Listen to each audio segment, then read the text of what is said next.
KILR Killer Game.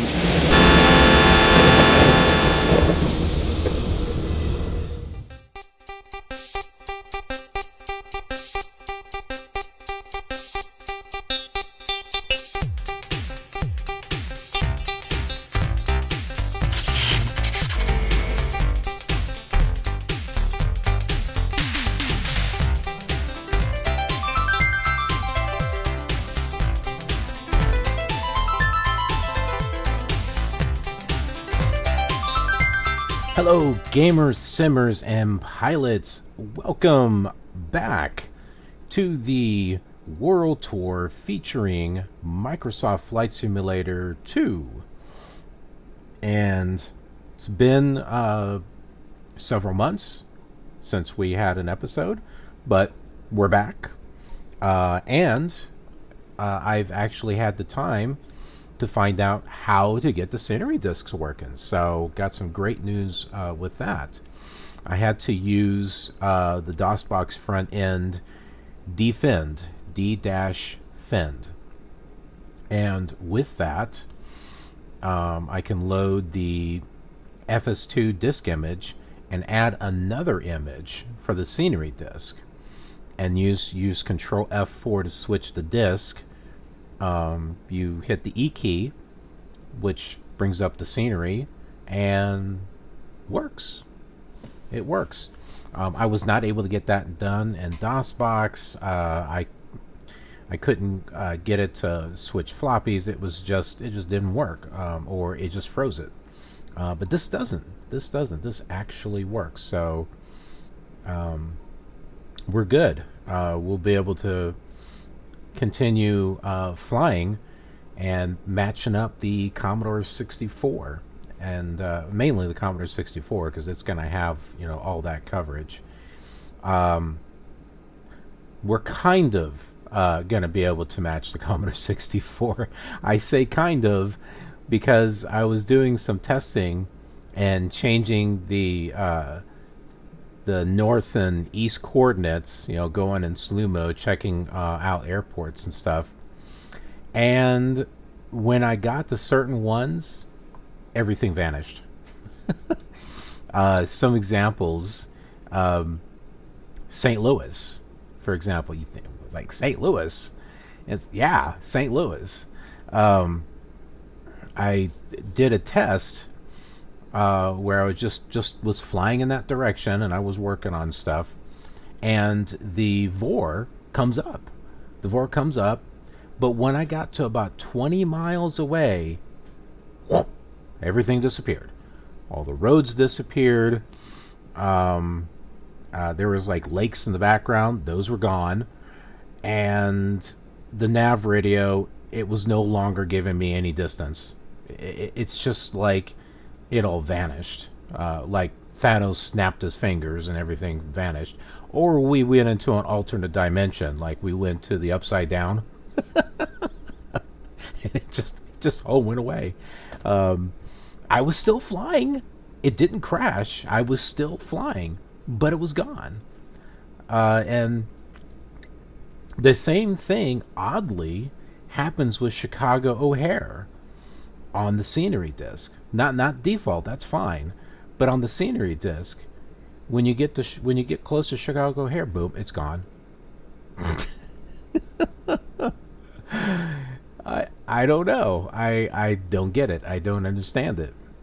I guess it's a bug. It's either a bug or they weren't able to put as much scenery on those PC floppies as they could on the Commodore 64. I thought, it was high definition, double density, whatever, floppy disks that hold more information. But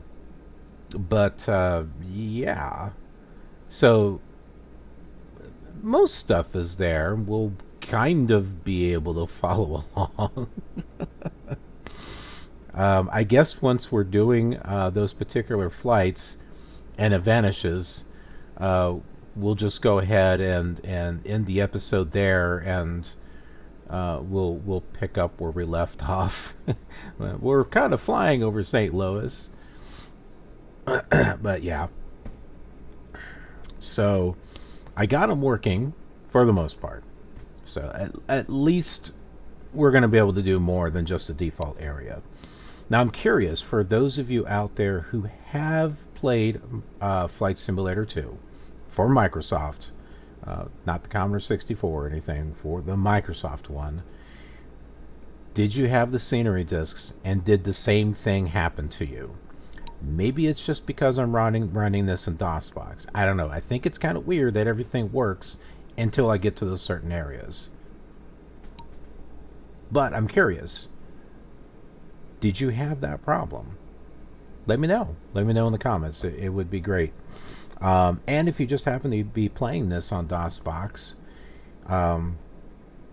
and you're able to do it with the scenery discs, use scenery disc number 9, and go to Chicago O'Hare, see if it disappears. Go to St. Louis and see if it disappears. If it doesn't, let me know what your setup is, so that way I can match it and I'll be able to do these flights without things disappearing. Okay, now with all of that aside, let's go ahead and talk about our flight. I got to tell you, I was seriously considering using scenery disc number 9 now, just because I was so excited that I got it to work, and I had started recording the episode that way as well. But I took a step back and I wanted to continue using the default area, and then once we get out of it, then use scenery disc number 9, because we're going to be going around and coming back to Chicago anyway, and when we come back to Chicago, we'll be on scenery disc number 9 at that time. But man, my arm hurts. I've been using it too much at the computer. So here's what we're going to do. We're here at Chicago Midway, as you know, and we're not going to Chicago O'Hare, but we're going to tune them in, and we're going to take the 110 heading, and it's going to get us into this area, and we're going to go south. We're going to do a touch and go at Meigs, just, you know, in honor and respect to that airport, since it no longer exists, at least as of 2019. Maybe sometime in the future they rebuild it. But once we're done there, we're going to tune in to Joliet, and we're going to, well, somewhere around here, we're going to turn and we're going to land at Joliet Park. So I'll need to make use of some VORs to be able to do that. It's been a while, but I believe on the Commodore 64 I tuned into this to head directly there, and I used the DuPage one to come up with a cross section like right about here, so that way we could turn and line up with Joliet Park. But that is our plan. And I haven't crashed at Meigs yet on any of the simulators, and gonna do my best of not doing it on this one. Gonna be a little tricky because the controls are different. But I think we're all set. Now, just to let you know, some of the controls are a little bit different. They don't map quite the same. I did manage to get the rudder working.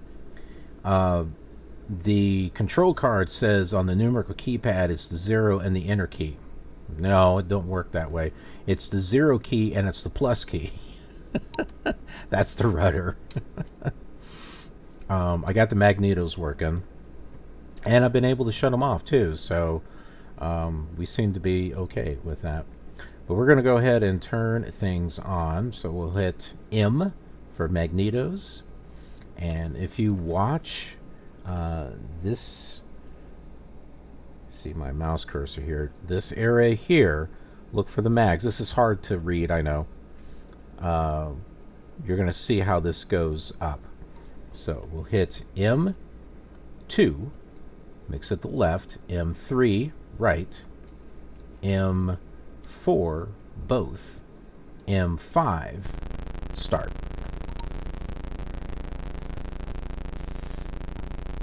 And we're going to go ahead and tune in our radios.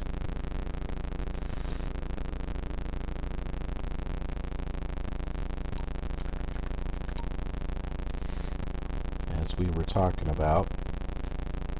So let's see, Chicago O'Hare, we were saying was going to be 110. So in order to do that, where is that? There it is. So nav number 1, VOR is 113.9. So it should already be set on nav 1, so we just hit N once and plus minus. You can see the nav is going up there, the first part of it.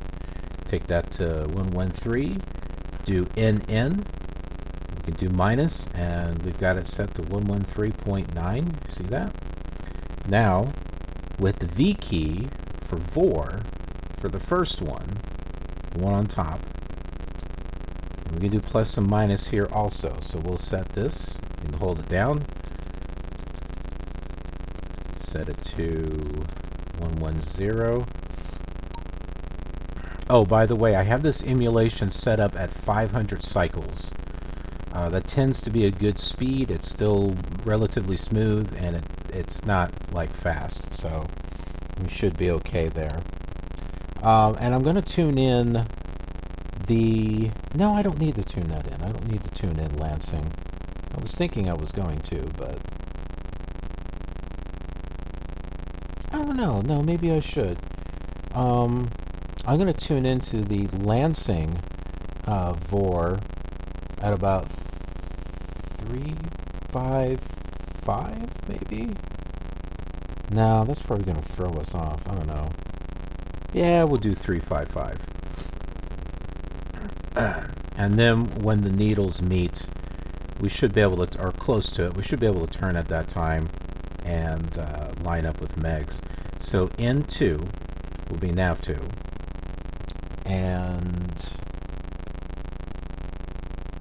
114.2 is the nav radio. We can hit NN now that we're on nav2. And there we go. V2 will be our VOR number 2. Do minus. We were going to say 355. We'll just say 354. And there we go. All set. It'll be turning night here soon. It's 1928. Should be changing to 1930 within 1 minute. Now we've got ATIS. So that's going to be C for the comm radio. C, we don't have to do C1. ATIS is 128.05. CC. See? There we go. Yeah, see, it's a little faster. Chicago Midway Information Foxtrot. Oh, well, we can make that slower.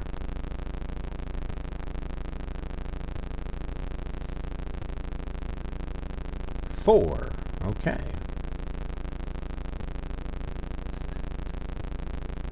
Go ahead and change your comm radios so that doesn't keep going. So runway 4. We're at a heading of 128. Go ahead and hit D. What did that do? That was weird. I hit D to do the to set the gyro compass, and it brought up coordinates up here at the same time too. Yeah, well, you know, it's an emulator. So the Noom lock key, if you hit that twice, you'll get the map. And then again, plus minus, zoom in, zoom out. Okay, runway 4, I'm going to guess is this one down here, probably.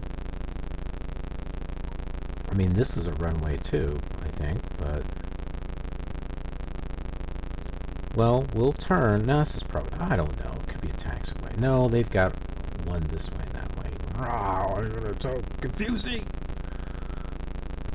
128. Maybe it's... No, it's got to be this one. Got to be this one.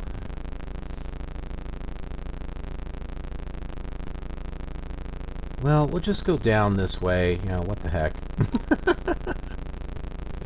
Because otherwise, we're going to be like zigzagging all over the place. So let's just turn around, and we'll take this runway and come back around to where the center line is on this runway here. Scroll lock will get us back looking ahead. And F3 is going to bring our throttle up a little bit. And remember, 0 and plus key on the numerical keypad is going to turn us. It's going to be a little different to get used to here.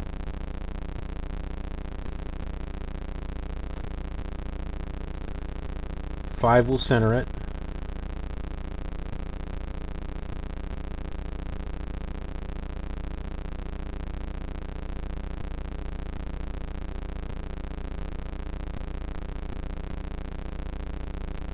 Quite the direction we want to go.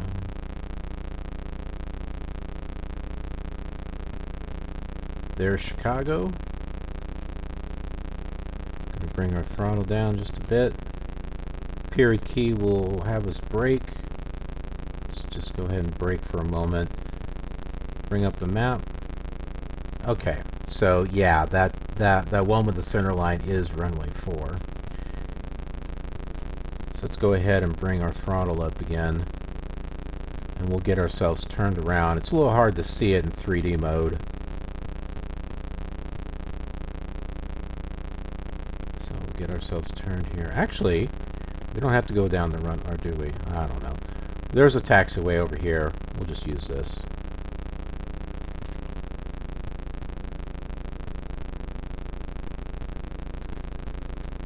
I think we should be able to see now. We can make our way now.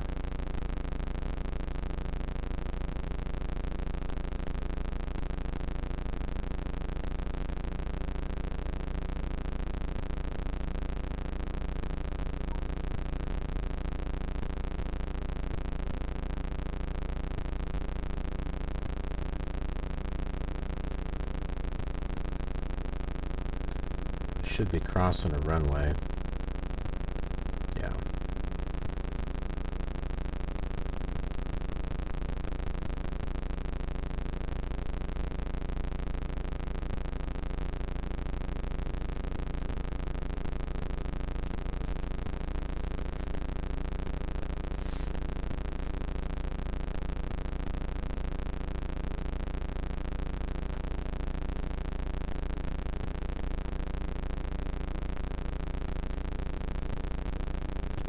I have to turn the volume down on the sound because, oh,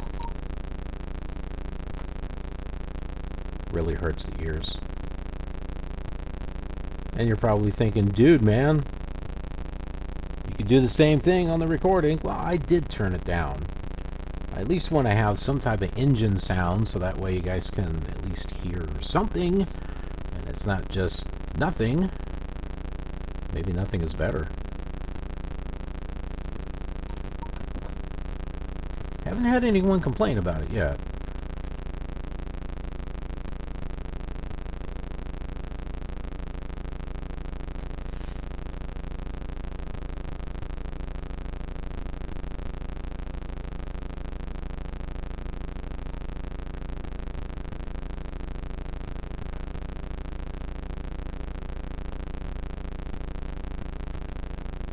Well, while we are taxiing here, I made a fascinating discovery in regards to the Commodore 64 and the Microsoft Flight Simulator. They are two different planes. They are not the same plane. You would be thinking that it's a Cessna. On Microsoft, it is. It is a Cessna. This is what we're looking at. And it's got that little signature curve thing here, which we see in the later simulators as well. But the Commodore 64 does not have that. And the reason is because it's a Piper. Piper Archer, was it? I forget the number. But that is the reason why it looks different. And the controls are close to the same, but they're not exactly the same. But I thought that was very interesting. I hope we're turning the right way.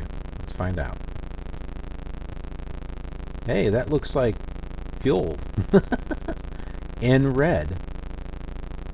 It's probably because it's lit up.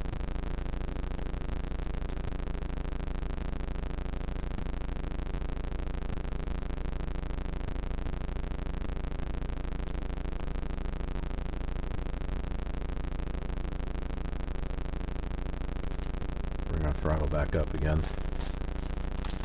You know, I really wish the DOS box had a save state,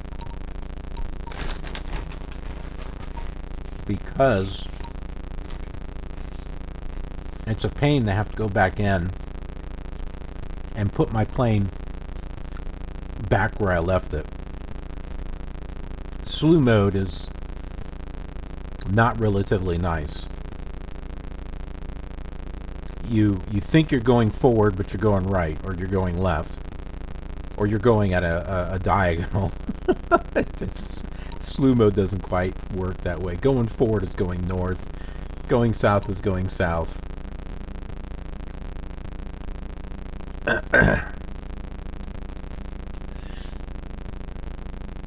And here's our... oh my goodness. There's our fuel box. Where there goes the cap to my water. Which means that this is now going to sit on the ground instead of on my desk. And I think that is our runway right ahead.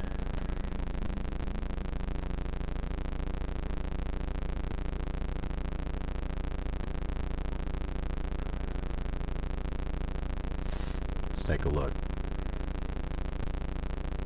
Yep, that would be it.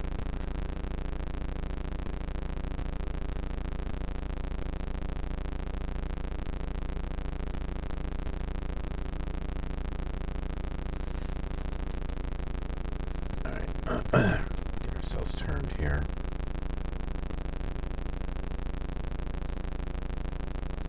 There's our center line.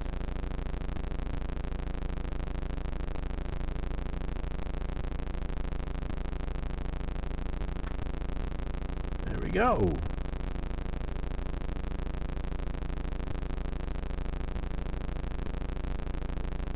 And that looks like runway 4. We're facing 046, so that looks correct.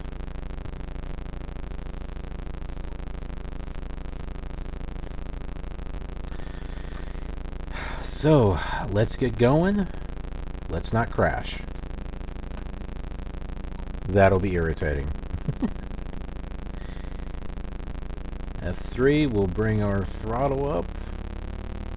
Nice and easy.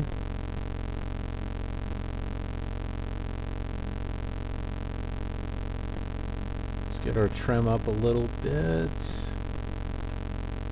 That's going to be the 1 key on the numerical keypad.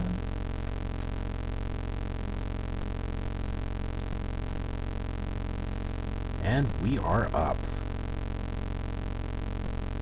We are up and we're flying. Bring that trim down a little bit. G for landing gear. It's up.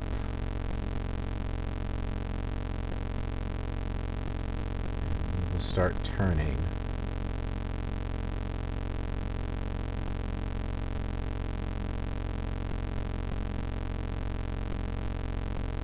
We don't want to go too high up.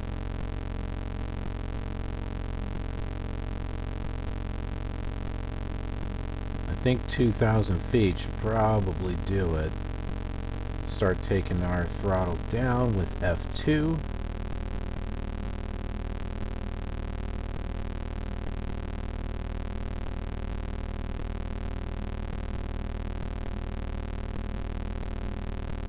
It's really hard to determine how far up you are.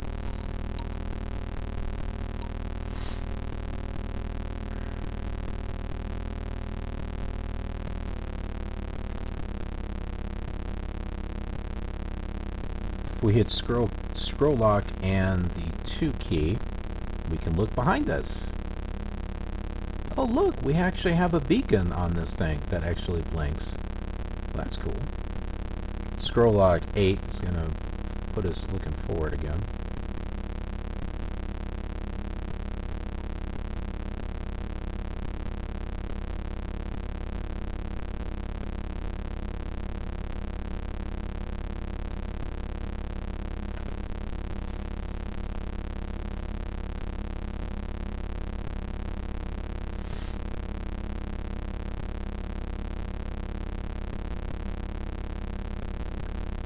We should be able to see Chicago O'Hare. Maybe. Maybe not. We got blue wings, that's for sure.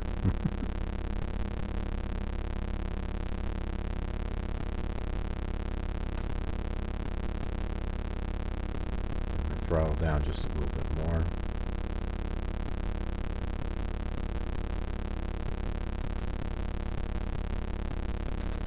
Look out at the side and take a look at downtown Chicago. And there's Meigs.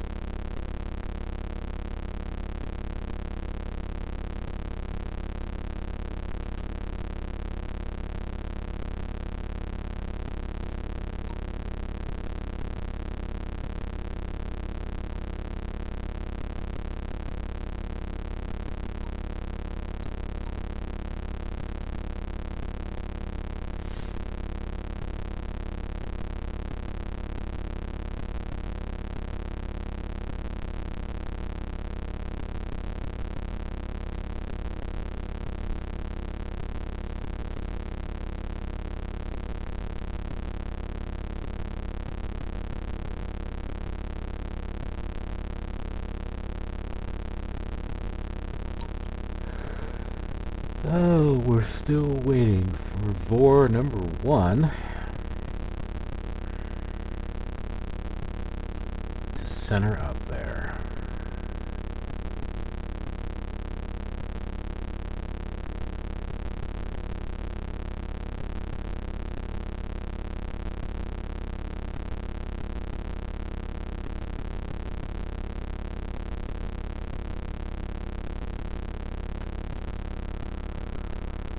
Oh, I see some blue lights over here and a gray line. That's Chicago O'Hare. If it was scenery disc number 9, we wouldn't see anything there. Literally, we would fly in that direction, and like the road, the white line would disappear. It would just be nothing. You would see green ground and blue sky if it was daytime. That's it. And it's not like it's on another scenery disc. That was one of my thoughts, but nope. Maybe it's just too much data and they can't fit it in there. They're like, well, if you want to fly Chicago O'Hare, use the default. Then again, maybe it is on another scenery disc. Maybe it's on the scenery disc that would be next to St. Louis. Maybe the dividing lines of the scenery disc is a little different on the PC. I hope so. Eventually we'll be going to St. Louis. I'd hate there to be nothing. I think we're ready to turn.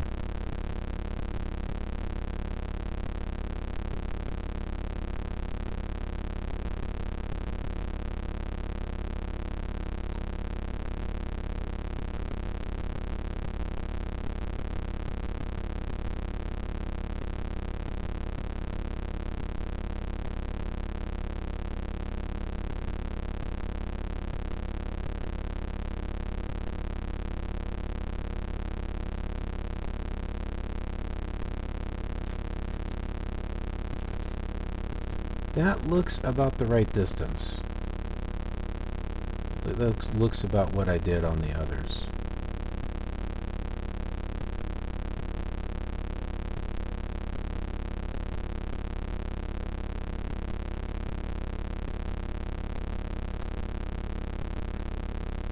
Because I went around this building and went over the lake and lined up. That was pretty much how I did it. Will we see a building or will we see a stick? I don't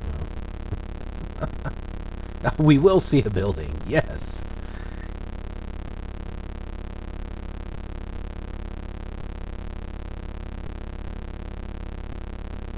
There's promise.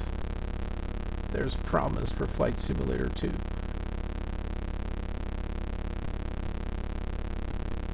This has at least a little bit more color. That was one thing that annoyed me about the Commodore 64, is that everything was kind of gray. There was, color in the scenery, but we didn't have these little pretty little blue here and pink here, green here.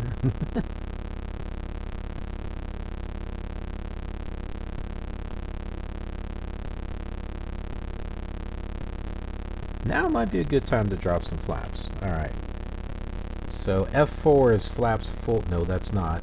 That's full throttle. F5 is full throttles up. F6 is going to be our 1 degree of flaps.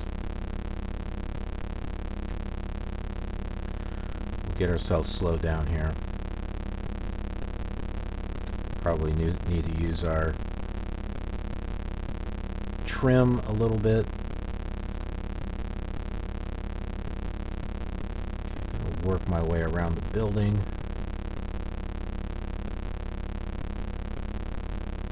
As you can see, the two needles are centering. So we are pretty much coming up to the airport. See, there it is. Go ahead and get our landing gear down with G. That was H that I hit. G.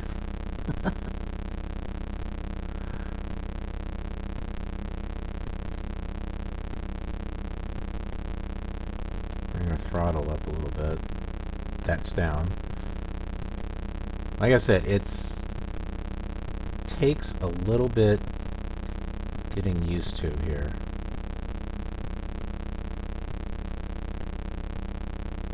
Use my elevator trim a little bit. Try to get some control. Let's take a look out our window. There she is.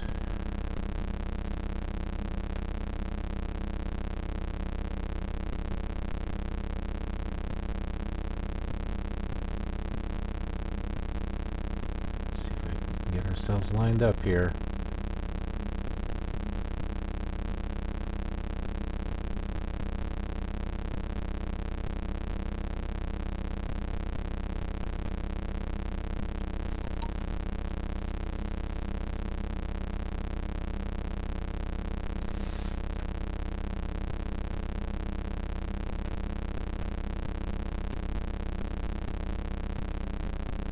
We seem to be a little too high.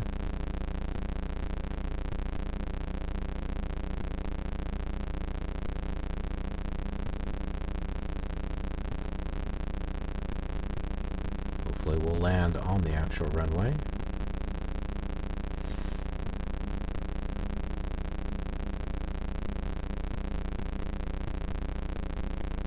Come on.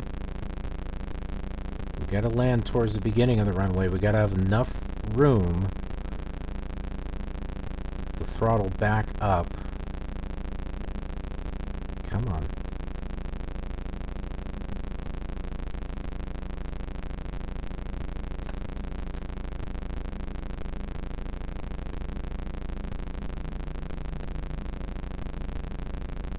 I'm almost at throttle off here.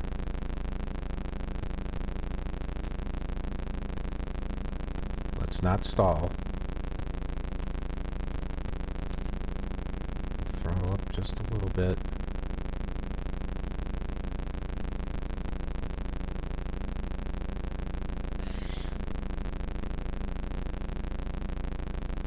a little bit of a flare.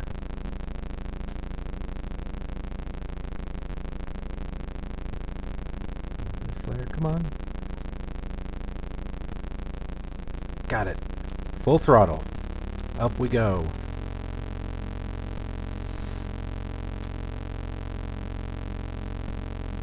We're airborne. Success. We did our touch and go. Woo! Let's get our flaps up. F5. Landing gear. Let's get high here. Not that kind of high. Landing gear up. We're off. Yay!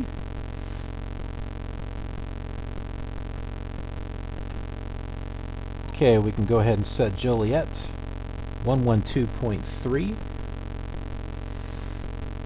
Let's just take a look at Meigs. There she is. Good old Meigs.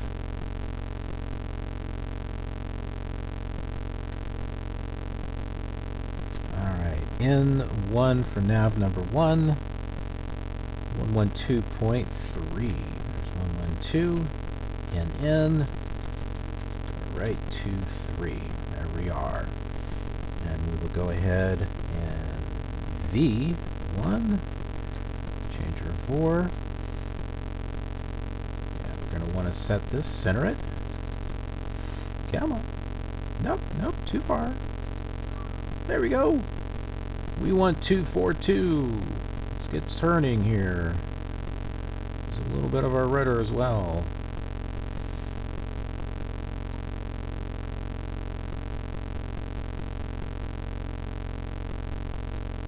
I don't know if you were listening carefully, but when we touched down, there's a little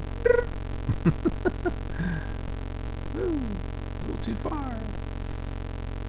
Okay, that should be Midway, right up ahead.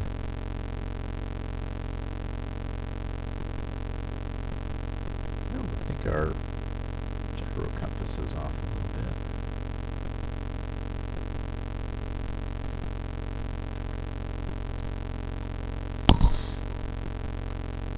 And I think we can start leveling off. So F2 will bring our throttle down.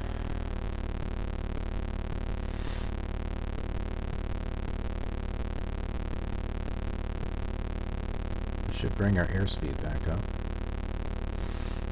Our DME, 34.3 miles.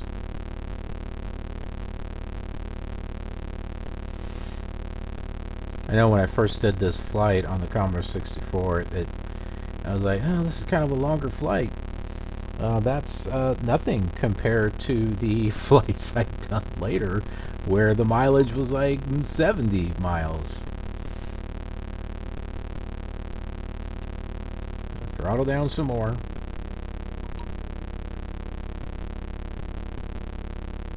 Level off here around 4,000. I'm going to try to.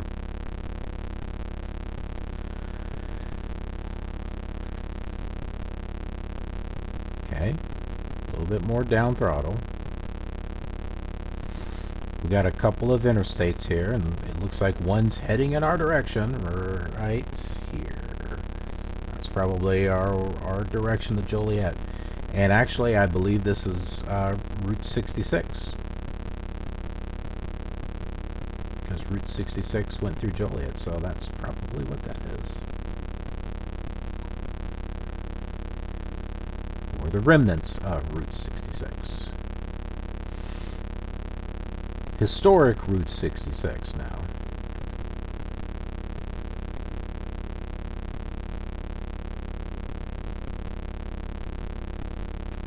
Just some more down throttle here. We've almost got it. We've almost got level flight here.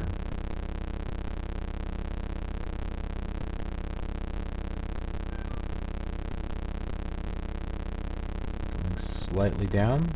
Maybe we need some up throttle.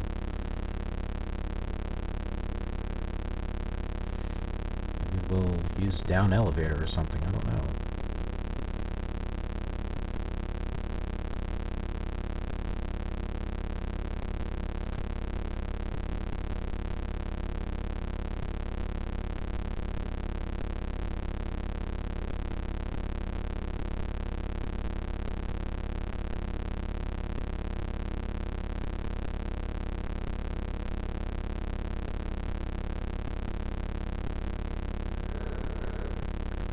Ooh.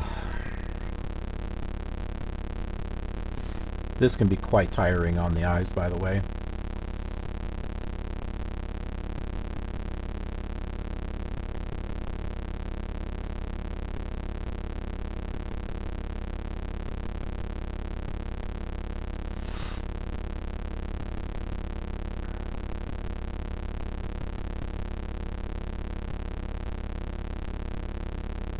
Yeah, I think we got it. I think we are at level flight.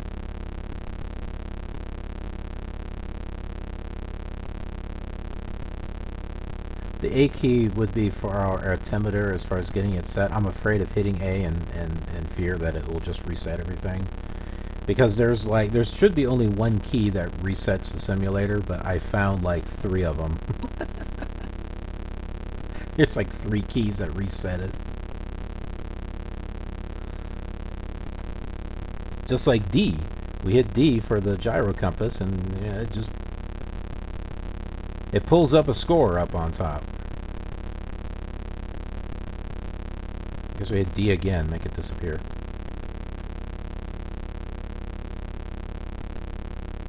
Move ourselves to 242. We're at 241. Back to 242. Come on, there you go. There you go.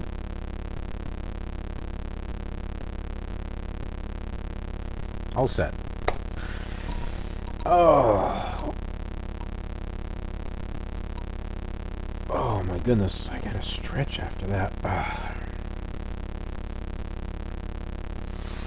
So it's good. It's good that I've been able to get back to this. I'm working on a batch of classic simulators right now, trying to get some more out for everyone, and trying to do what I can to get this one caught up with the Commodore 64.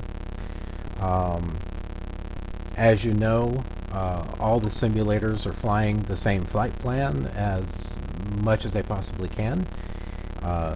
Some have coverage and some don't have coverage. Pretty much Flight Simulator 4 and onwards, they got up to La Crosse and they kept going north. So they're going to be going north into Canada, all the way north, coming back around. They'll come back to La Crosse and continue following the route that the Commodore 64 is taking. Originally, I was doing a hiatus on the Commodore 64, but I don't know how long it's going to take for the other simulators to come back to La Crosse, and so I didn't want to keep my fans hanging. You know, those of you who are like, hey man, where's the videos? I don't want to wait 2 years for another Flight Simulator 2 video. I get it. I totally get it. So that's why I'm continuing with the videos. Why are we still going up? Throttle down a little bit. Alright, we need to go ahead and set due page 108.4. Let's do that. N2 plus minus 108.4. And what were we setting that for? 1.3? That's Clow. Clow International. We've already been there. 18. It's hard to see it because there's writing that's blocking the little directional stuff.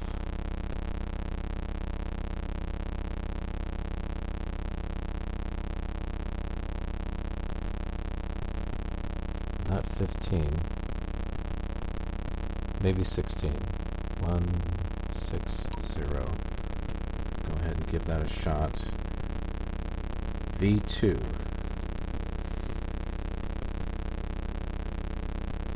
260. There we go.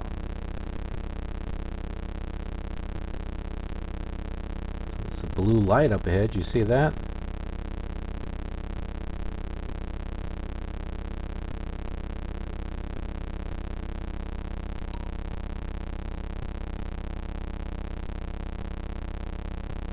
It won't be Joliet.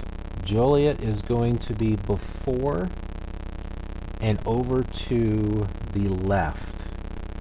So we're probably heading towards Lewis University, I think. Probably right in between Lewis and Clow. Clow's probably should be over to our right. Take a look out our window here.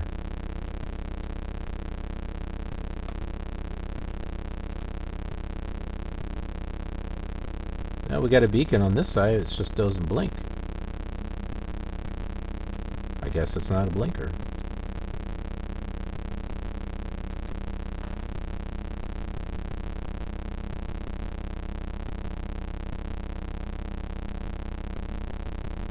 In case you are trying to run this old flight simulator and you go to run it and you're like, dude, man, how come mine doesn't look like yours? Like you're getting some pinkish colors, or you're getting scan lines, or it just looks like dog crap. How you do it is when you first start it, it asks you what kind of screen you have. What are you displaying it on? What's your display? You want to select composite, as if you're hooking this up to a television. Hit composite. And that's what this is. This is how you get the color. Why is that? I don't know. Well, I guess because composite monitors, obviously there's color TV, it could display more, and the regular monitors could not. That'd be my guess. I think I'm right. Makes sense.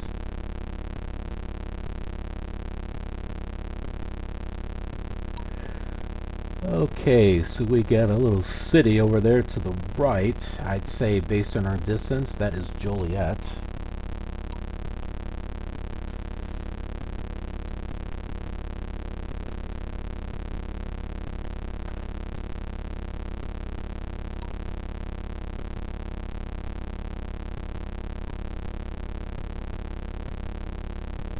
And even though it says 19 miles, remember Joliet is, or the Joliet Park District Airport is before the VOR.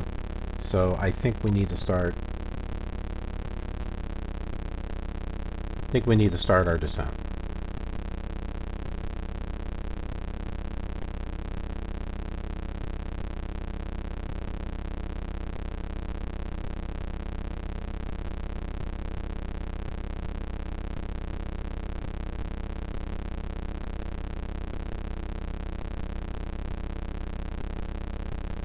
Let's get our landing gear down. That's HG. There we go.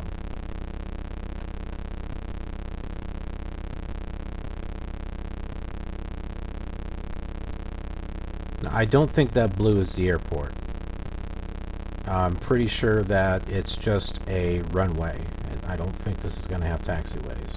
It would in real life, but not here.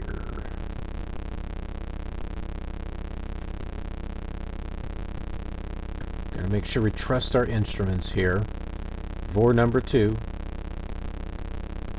Keep in mind we want to go on that 2626.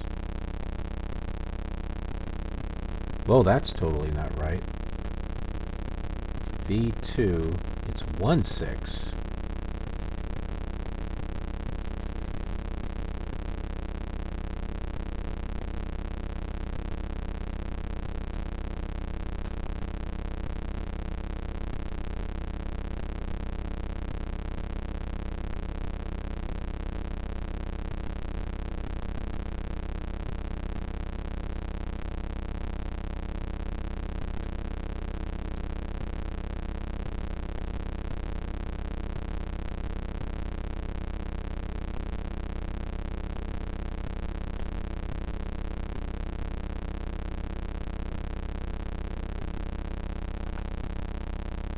Yeah.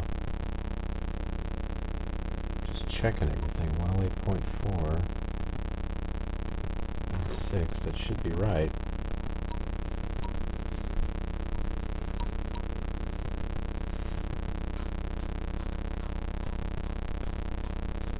It's just the angle that we're going doesn't seem to match up with this. According to this, we should be on... Oh, we already are. Duh. Don't mind me.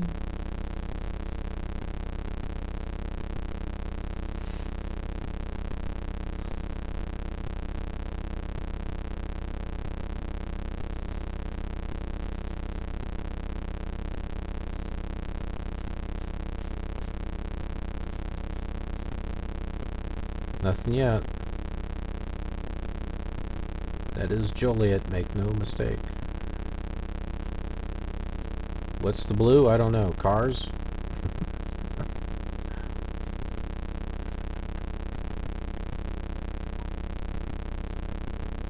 Get a thing of flaps down. 1 degree.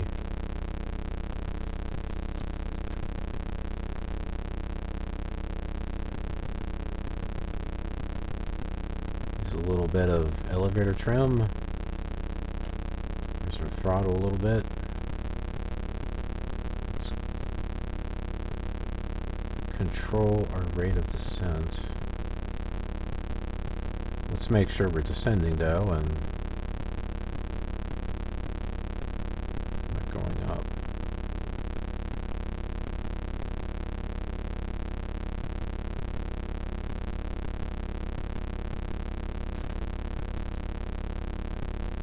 Still looking for that airport.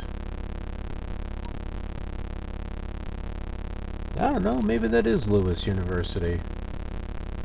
Maybe that would be a very long runway as far up as we are.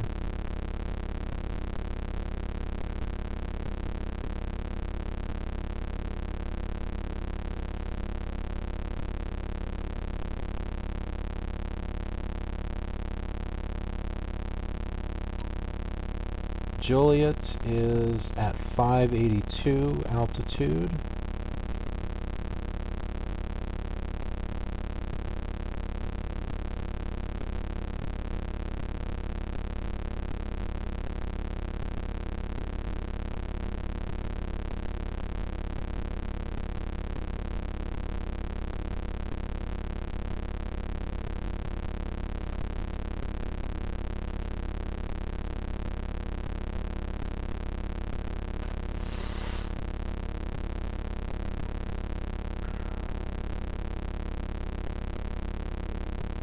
We're waiting with anticipation.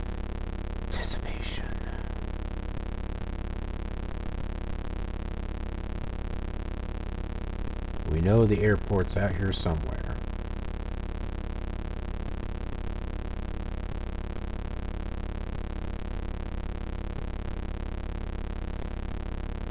And as long as I got my instrument set correctly, we should be able to find it.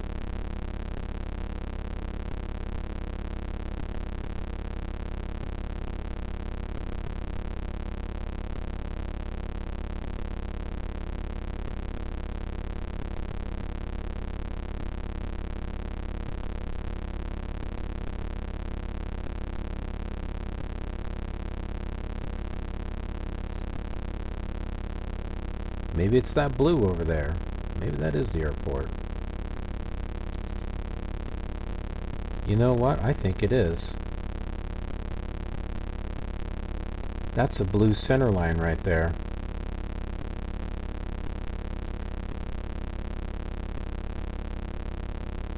Huh. Well, that makes it a little bit easier to see, I think.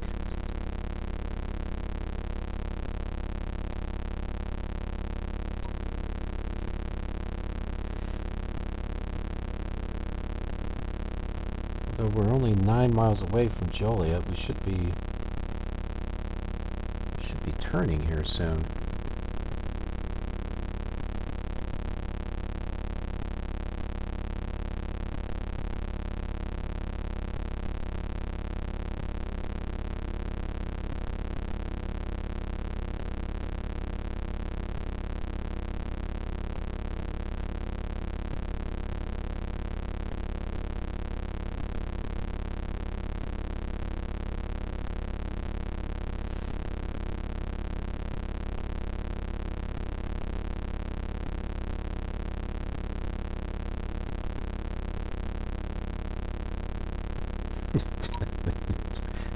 White lines. It's just a white line there in front of us.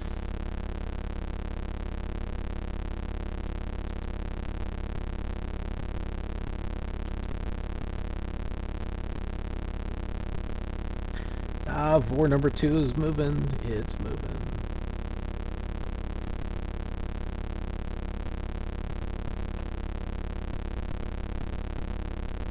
Let's get ourselves turned here.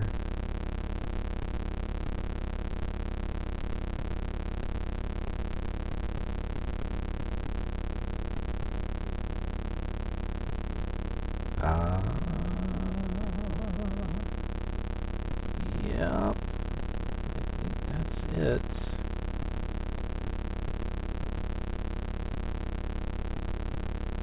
Turn ourselves back here. Can't see nothing. We gotta use our little attitude indicator. Gotta have a good attitude. Let's look at our map. Oh, that's interesting. It's just flashing. Hey, look, it's Joliet. Just to let you know, it's there.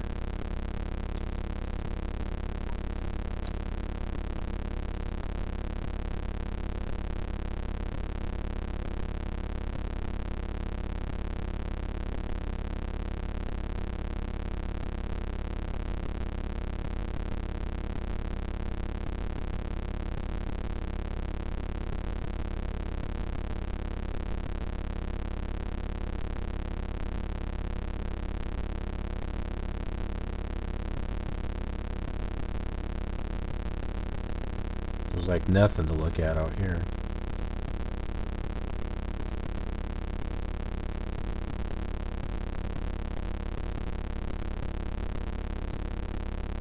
Okay, I think that's a good zoom right there. The airport should be right.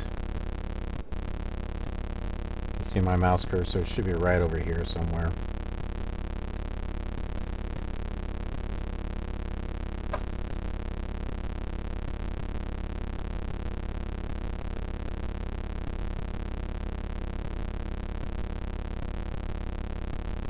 I think this is the one that's got 2 runways, even though it looks like 1 runway on the map. Oops. I'm going to turn the 160 here.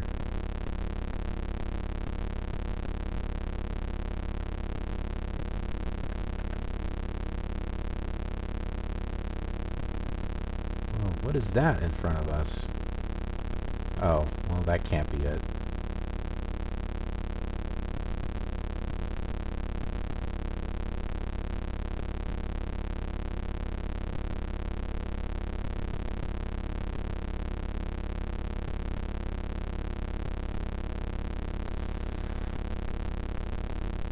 Now it looks like we're getting way too close.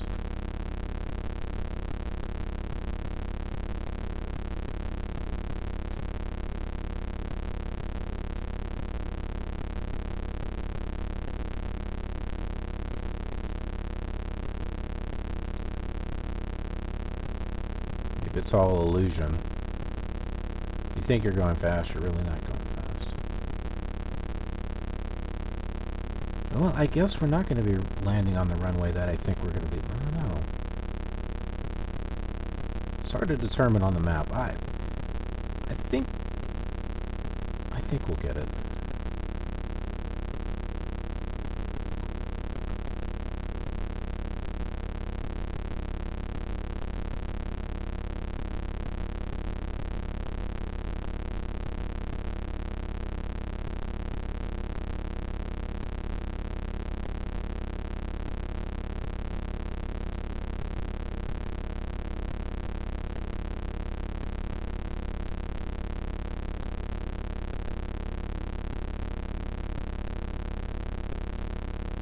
Okay, let's get turned here.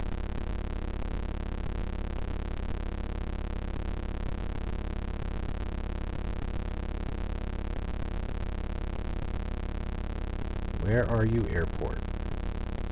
Whoa. That sure looks like a runway to me.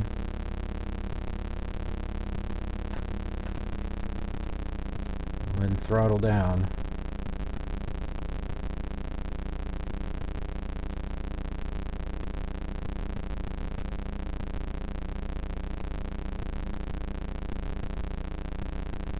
But hey, at least this is easier to see than the Commodore 64. That one's just like a white line. You just see the white middle line. It's not lit up in blue. Because, you know, realistically, runways would be lit up in blue.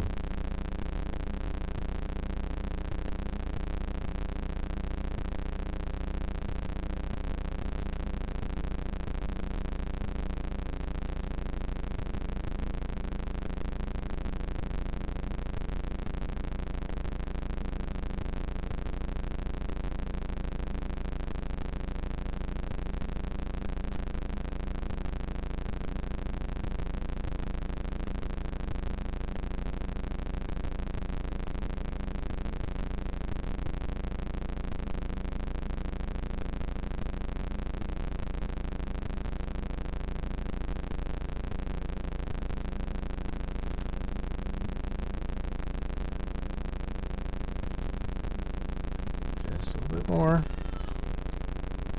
Come on. Got it.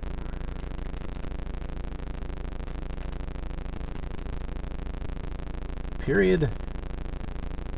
And we are stopped. Yes. Flaps up. M for Magneto's 1. And it's off. Ah, we're here.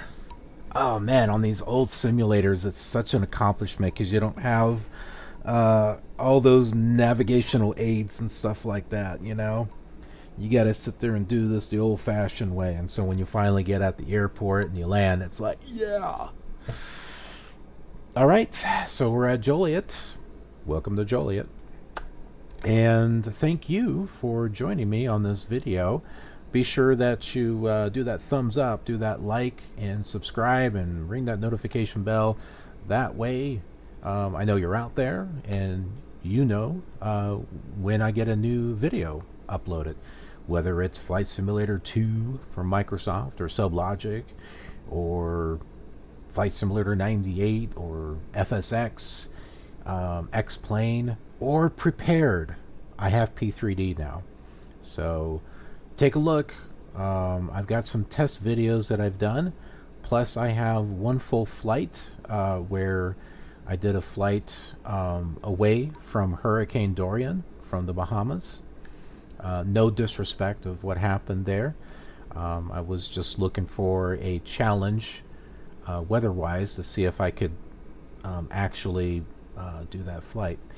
But yeah, check that out. There's going to be a lot more on the way. So I will see you on the next video of our journey. Take care.